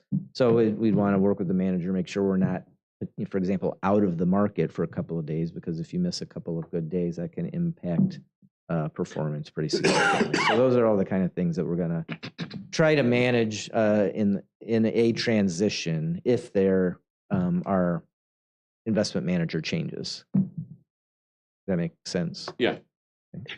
Is this a binary, one or the other, or can you blend it? Can you have? You can blend it, actually. I mean, is there value in sort of A/B testing the two approaches for a period and then make a decision a year or two down? You can do a hybrid approach. For example, when I started here, we had a lot of domestic equity managers, large cap domestic equity managers. They were all active. They were expensive. They weren't. Some of them weren't meeting, just the S&P 500. So we went to index there because index historically for the large cap managers is the best way to go. So we could keep an allocation for something like that separate. It would, if we wanted to make a change in how much we had allocated there versus others, and that was not under the OCIO model, then that would still be, we'd still be a little bit slower to react potentially than, or definitely than the OCIO would, not necessarily a long time though. So you'd lose a little bit of the benefit depending on what you kept outside potentially, but fee-wise, we're just paying, I think, 3 or 4 basis points for that fund. So it's going to be hard to get lower than that on that one. No, I see I see your point there. I think that's something to consider and something that, as we narrow the field down, I think it's worth a discussion with the manager just to see if they are managing plans like that or not, if they have experience. Does an OCIO, does the model, is it entirely fee-based or is there some kind of shared risk reward so that their incentives would be our incentives? So currently in most of the traditional models, we've had a flat fee. So it's, this many dollars a year. And then it might be more like menu, like if you do, more than this many manager searches, or if you want to do an asset liability study, here's, you can engage us for that. On the OCIO, it's generally all inclusive and it's usually an assets under management fee. So let's say it's, 7, 8, 9, 10 basis points. So if the investments perform well, the assets go up and they get more money. If the assets don't perform well, the overall assets go down and they get less money. So from that standpoint, they are sharing the risk. Okay, thanks.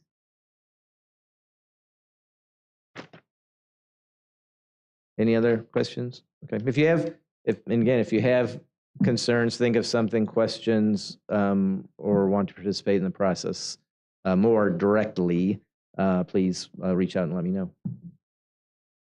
And then one last slide. Oh, good. I thought I lost it. All right, this is our monthly operating portfolio. Some changes this month. The portfolio is down about $9 million. Like I said, we had some large capital expenditures this month, so we spent more money than we brought in. So our overall portfolio is down $9 million. Little bit of movement in the returns. I'm sorry, I'm in the upper left-hand corner right now. Yield to maturity for our portfolio went up about 4 basis points just as we turned over some older, lower investments, and new investments are in that 5.25 to 5.3 range generally. The benchmark, which turns over entirely every month, went down about 18 basis points. So what we're seeing in the market right now is a lot more volatility and fluctuations in the treasury rate. So you're getting, information is kind of coming back and forth on inflation, on employment, but whether or not the Fed is going to cut rates later this year. The election, as we get closer to that, is also going to introduce some volatility. So mostly during June, we saw rates start to trend down, but here in the last week, they've actually started trending back up. But at the time we ran this report, the benchmark was 4.8, about 18 basis points lower. Not huge changes in the weighted average maturities. Ours stays around 1. The weighted average maturity of the benchmark is up a little bit as the benchmark reallocated from 0 to 1 year maturities, put a little bit more into the 1 to 2 and 2 to 3 year maturities. That distribution's on the bottom right. Again, we've got a lot that's in the 0 to 1 years, primarily so we have cash to pay for these projects. Although we are looking for opportunities to go out, just because rates out on the curve a few years are pretty strong. But as long as we have near-term needs, we can't ignore those. Sector allocation in the upper right, that just shows where we are compared to our policy limits, and we are in compliance.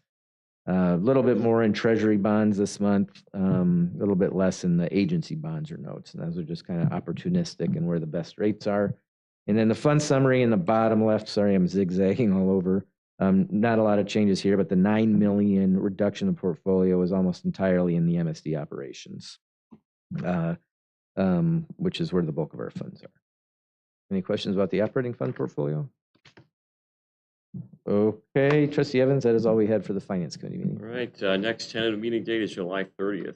Motion to adjourn. So moved. Thank you. Trustee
We're ready when you are.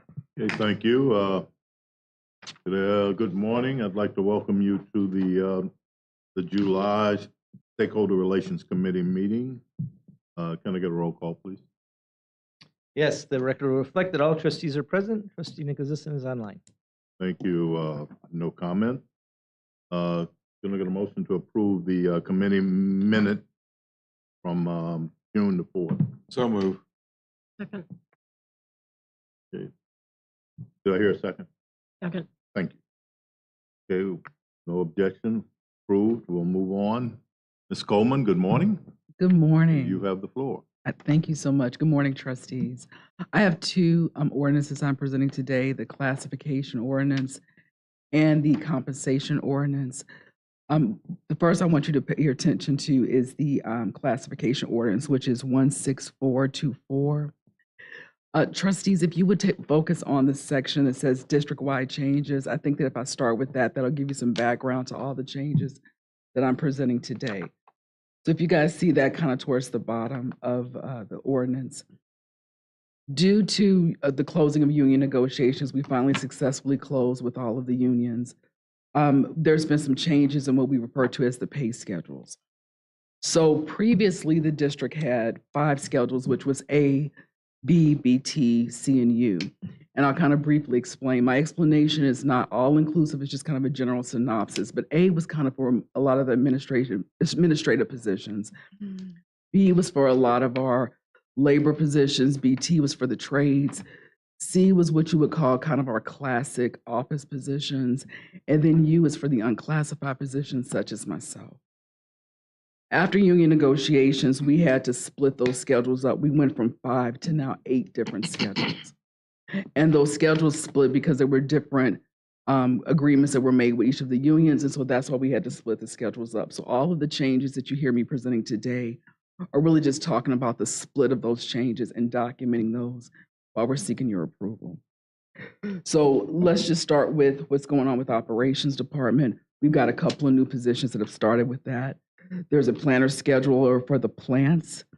That position is going to be on the B2 schedule, and it's going to be a grade 18. The treatment plant team leader swing, that is a new job title. It is going to be on the B3 schedule at a 19. We've got some retitled positions. We went from planner/scheduler to planner scheduler for the yards. For the pay grades, we have the maintenance mechanic helper. Positions 1 through 4 have all gone to the B2 schedule and gone up 1 grade from positions 9 to positions 12. The treatment plant operator trainees, those positions are typically referred to as TPOTs. That is going from 1 to 6 and from B6 to B11. Those positions are all moving to the B3 schedule and going up 1 particular grade. And then the treatment plant operator A license, that's moving from a B14 to schedule B3 and then becoming a 15. And then as I described, the district-wide schedule changes. A schedule has been divided. So now it's A1 and A2, with A1 representing the ASME employees and A2 representing the SEIU employees from Local 1. And then we have Schedule B, which has now been divided into 3, which is B1 schedule, which is for ASME, B2, which is for SEIU employees that are going to be on the 38-hour work week, and then B3 for SEIU employees that are going to be on the 40-hour week. And those are the changes just on the classification ordinance. Are there any questions before I move to the compensation ordinance? Real quick, Yes. what's a 38-hour versus a 40? I mean, obviously 2 hours, but what is the what the distinction? Sure. Trustee Wabi, during contract negotiations, one of the items that we agreed to was presented and we agreed to was a 4-day work schedule. So for our collection system operations group that does our service on our streets and our treatment plant and pump station mechanics and a few other positions, they're going to adopt a 4-day work schedule, And it's a 10-hour day overall, but it's a 9.5 hours of paid. There's a half hour of unpaid lunch in there. And a lot of different moving parts there, but the gist of it is the bulk of our employees will be working a Monday through Thursday schedule. There, of course. And wait, I'm sorry, which employees are these? The in office or? No, not in office. These are our field employees, either Okay. those working at the treatment plants or those working out Okay. on the collection system, treatment plants and pump stations. Okay, got it. Sorry. When you said collection system, I was thinking about Oh, fees, not. yeah, collecting the bills and Okay. things like that. No, out in the. Yeah, out in collecting the- of water and stuff, Mhm. right? So, so due to that, the negotiated outcome of things for that group was a 38-hour work week. So they'll be working paid for 9.5 hours a day, Monday through Thursday. Everybody will be starting at 6:30 in the morning, working till 4:30 in the afternoon. And then they get a three-day weekend. yeah. And there's, we still have weekend coverage. We'll have some support groups working some alternative schedules to make sure we have coverage to take care of our customers. Thank you. Great. Before I move on to the compensation, any other questions about classification? Okay. So now again, I'd like to bring your attention to the compensation plan, which is ordinance number 16425. Again, that is for introduction and adoption, just like the previous one. If you look at this one, we're talking about the salary increases for the employees under the SEIU bargaining agreement. For year one, which would be year 2025, fiscal year 2025, they're going to start with a 6% increase. Fiscal year 2026 is going to go to 4%. Fiscal year 2027, 4%, and then fiscal year 2028, 2.5%. What's important to note is that the overall distribution amongst all the unions in terms of the salary increases was all for everyone was equal. It was a little over 16%. But the distribution of how that was done each year, that is what's different from union to union, and which has also caused some of the changes in the split of the pay schedules. So when we look at those schedules again on that classification plan, we're splitting the schedules as well, where A is going into A1 and A2 as previously described on the other ordinance.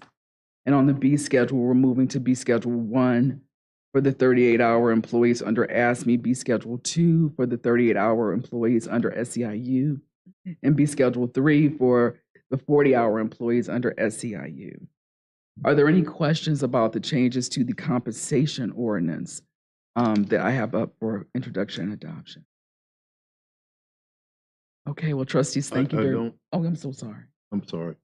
I don't notice, is the pay rate changes just for the SEIU? For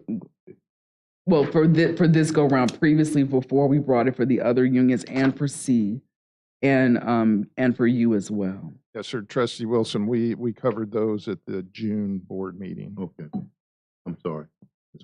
No, that's a great question. Are there any other questions about the compensation order? Okay, well, again, thank you very much for your time. I appreciate it. Thank you. Berthol, it is yours. Thank you, Trustee Wilson.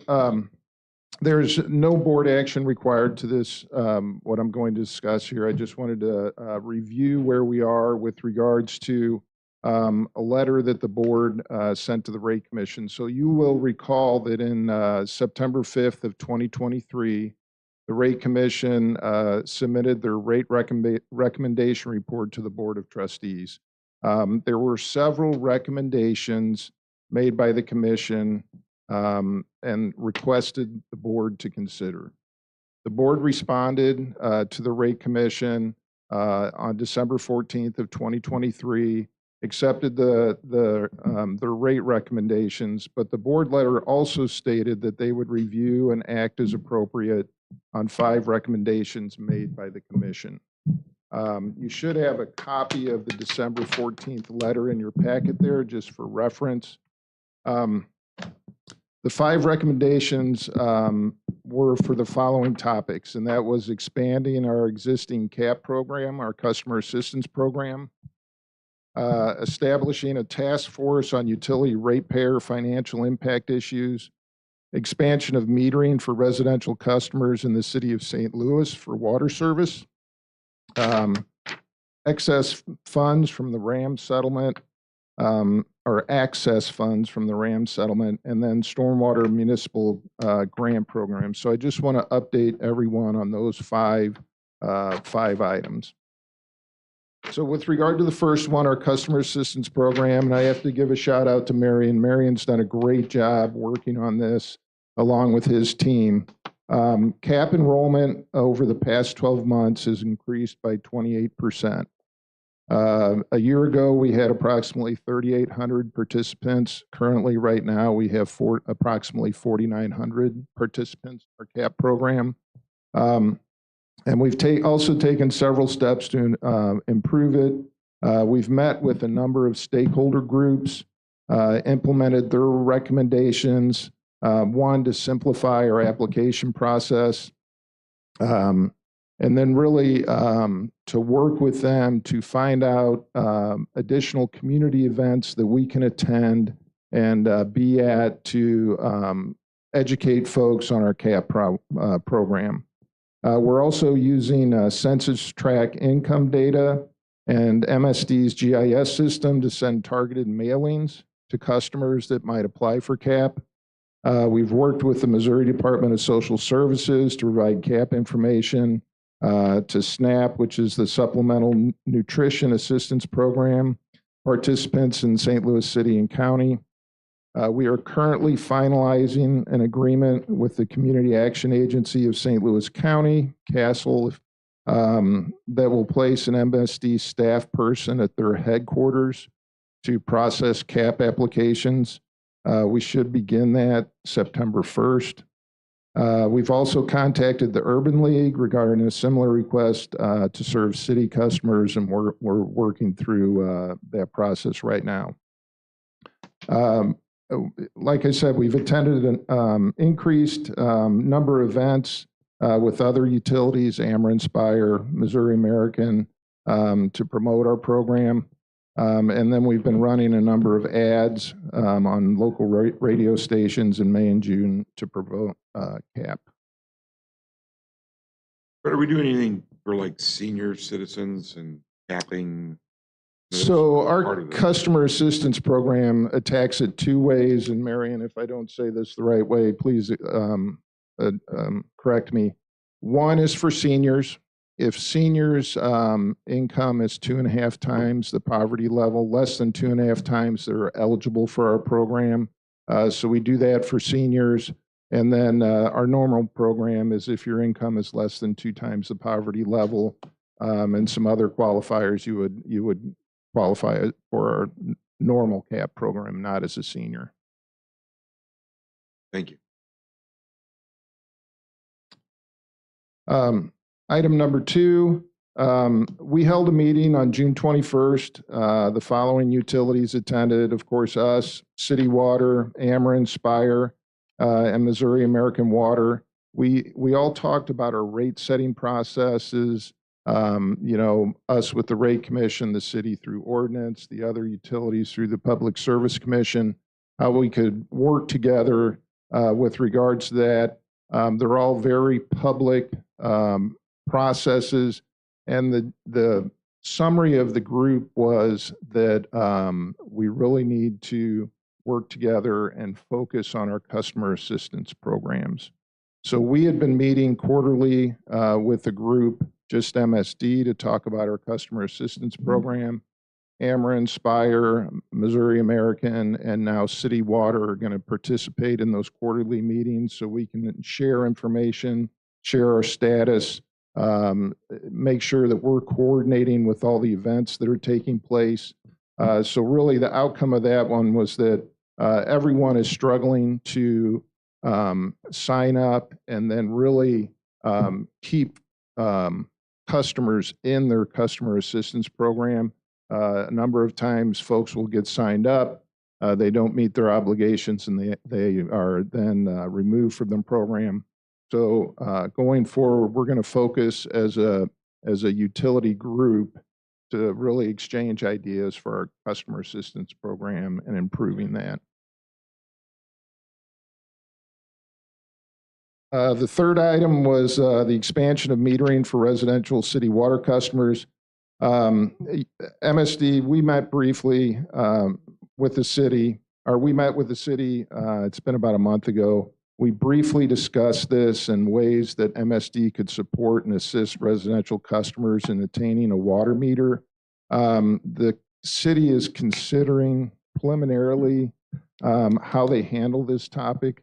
We're really waiting for some more clarification from the city and some direction from them to make sure our efforts can be aligned with theirs.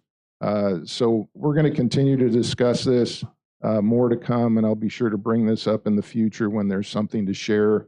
But right now it's a little early, and we just need to wait for a little bit more clarification. But we're I mean, in the city, we're seeing more, I would guess, and this is just my observation, but we're seeing much more multifamily development, certainly in the corridor. I'm assuming all of those buildings are metered. Is that a safe assumption? I don't think that's a safe assumption. Really? Yeah. And I don't want to speak for the city, but I don't Right. think they have enacted anything that says, new construction or new this must have a meter. I don't think they're there yet, Trustee Wabi. Large multifamily developments are typically. They are. Large. Yeah. So I mean, that's what we're seeing. The majority in the city right now is retrofitting large buildings or brand new development. Or new, like some of the big ones you see Yeah. being constructed. Yes, of course, they're We're getting they're putting in a meter. Yeah, that's cool. Absolutely. Yeah. All right. Okay. The board responded previously with regards to the Rams settlement money. Since MSD was not involved with bringing the Rams to St. Louis, nor in the effort to retain the Rams or make any large infrastructure improvements, we did not feel that we should participate in any Rams settlement money. And the feedback from the city and the county concurred. Was that a condition of the settlement, that only entities that had participated in the Rams? No, it was as the rate commission was looking at available dollars that might be out in the community with regards to different programs that were going on, the Rams dollars came up, and they thought that we should inquire with regards to is any of that available for MSD to use? And speaking with the city and the county, that's not the case.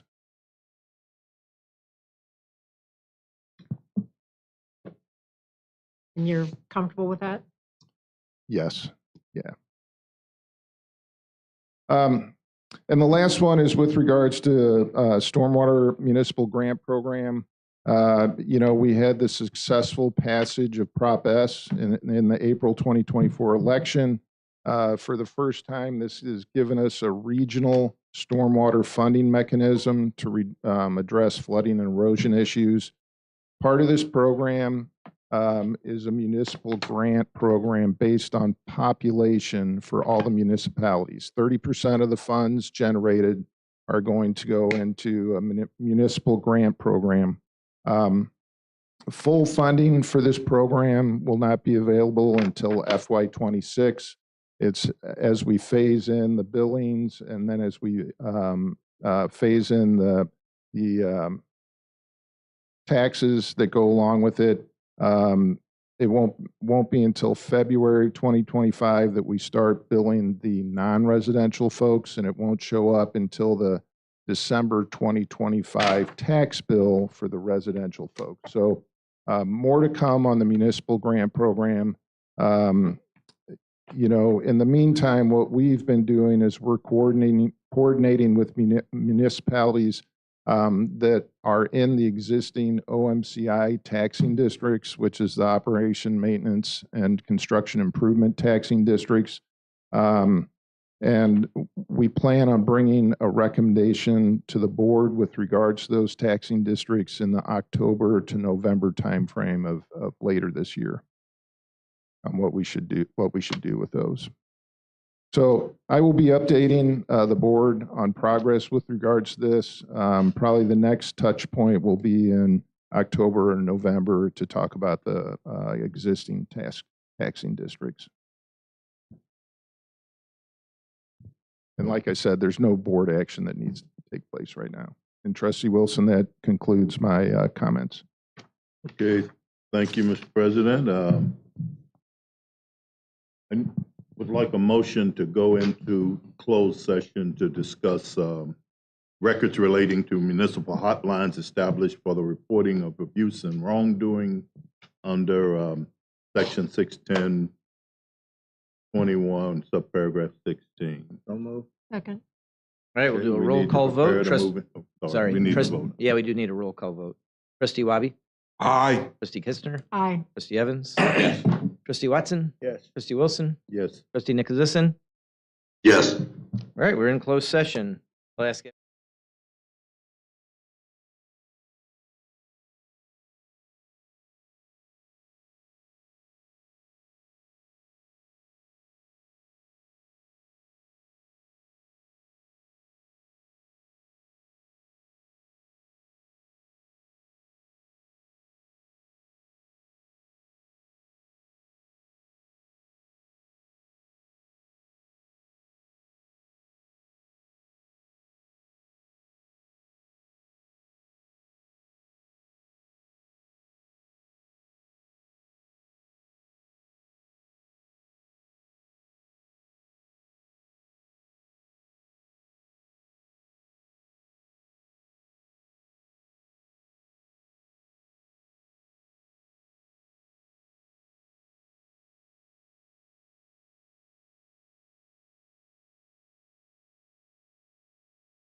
Thank you. Can I get a motion to come out of closed session? So move. Second. All right, we're back in open session. Any other unfinished business? Anyone have anything to go to the body? If not, I'll entertain a motion for adjournment. So move. Second. Thank you. It's been a pleasure of my life. It is now adjourned.